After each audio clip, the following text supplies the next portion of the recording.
মাখনের মতো নরম তুলে বাটার নান তৈরি করে আজকে রেসিপি শেয়ার করব। এই বাটার নানটা কিন্তু যে কোনো মাংস তরকারি অথবা সবজির সঙ্গে বেশ ভালো জমে ওঠে। সামনে ঈদের জন্য আমি এই রেসিপিটা আপনাদের জন্য শেয়ার করছি। ঈদের মধ্যে বাসায় প্রচুর পরিমাণ গেস্ট থাকে, তখন কিন্তু পাতলা পাতলা রুটি বানানো অনেক ঝামেলা হয়। এই বাটার নানটা যদি তৈরি করে দেন ঈদের গোস্তের সঙ্গে কিন্তু খুব জমিয়ে খাওয়া যাবে, অনেক বেশি ভালো লাগে এটা মাংস তরকারির সঙ্গে।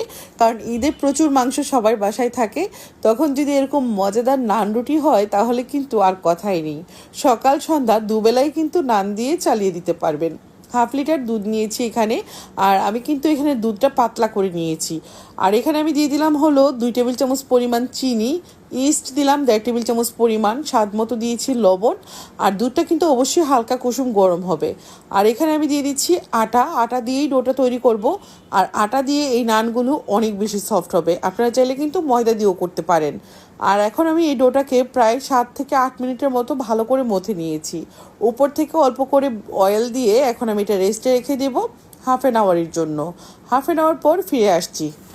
আজকের বাটার নানগুলো কিন্তু অনেক বেশি সফট হবে। এটা টেবিলের উপর 2 দিন পর্যন্ত রেখে খেতে পারবেন, নষ্ট হবে না। আমি আধা ঘন্টা পর ফিরে এলাম। এখন আমার ডোটা কিন্তু ফুলে ডাবল হয়ে গেছে। এখান থেকে আমি যতটা বাটার নান বানাবো তার ততটা করে গোল গোল শেপ দিয়ে নিচ্ছি। এটা দেখেই বুঝে নিতে হবে কীরকম করে নিচ্ছে। এখন কিন্তু সাধারণ রুটি যেরকম বানাই ঠিক ওরকম করে একটা রুটি বানিয়ে নিচ্ছি। তবে এই রুটিটা সাধারণ রুটির তুলনায় একটু মোটা হবে। আমরা রেগুলার যে রুটিগুলো খাই সেই রুটি দুইটা একসাথে করলে যেরকম হবে ঠিক ওরকমটাই হবে এই রুটিটা। আমি যদিও রুটি এত ভালো গোল করতে পারি না, বাট গোল করার দরকার নাই, এমনিই দিয়ে দেন, দেখবেন সুন্দরভাবে কিন্তু ফুলে উঠবে। আমি রুটিটা দেওয়ার পর চুলার আঁচটা কিন্তু লো হিটের চেয়ে একটু বাড়িয়ে রেখেছিলাম। দেওয়ার সাথে সাথে চুলার আঁচ বাড়িয়ে রাখা যাবে না, এতে করে উপর থেকে কালার এসে যাবে আর ভিতর থেকে ভালো করে কুক করা হবে না। আর প্রত্যেকটা বাটার নান কিন্তু এরকম ফুলে ফুলে উঠবে, দেখে হয়তো বুঝতে পারছেন। আমার রুটিগুলো এত বেশি মোলায়েম হয় কারণ আমি এই ডোটাকে অনেক ভালো করে হাত দিয়ে মধ্যে নিই। এভাবে করেই আমি সবগুলো রুটি সেঁকে নিব। উপর থেকে যখন এরকম একটু ব্রাউন কালার হবে তখনই কিন্তু তুলে নিতে হবে। দেখে হয়তো বুঝতে পারছেন কালারটা কত নাইস এসছে, মাশাআল্লাহ। এভাবে করে বাটার নানগুলো বানালে এটা আপনি 2 দিন পর্যন্ত নর্মাল টেবিলের উপর রেখে খেতে পারবেন।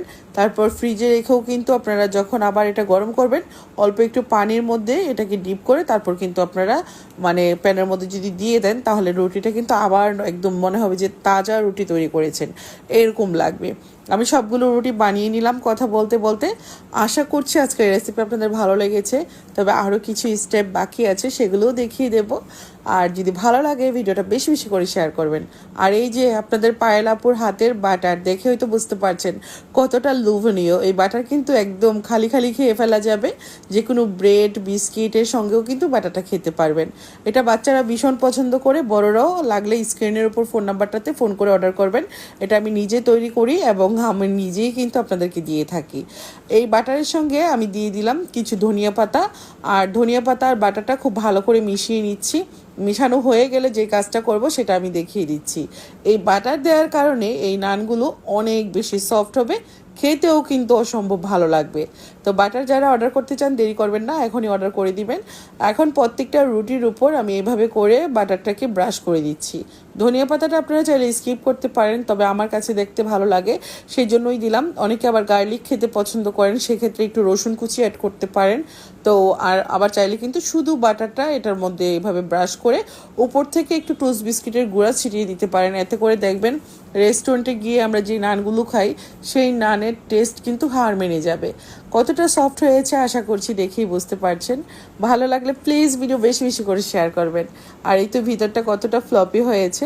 আজকের মতো বিদায়, আল্লাহ হাফেজ, আসসালামু আলাইকুম।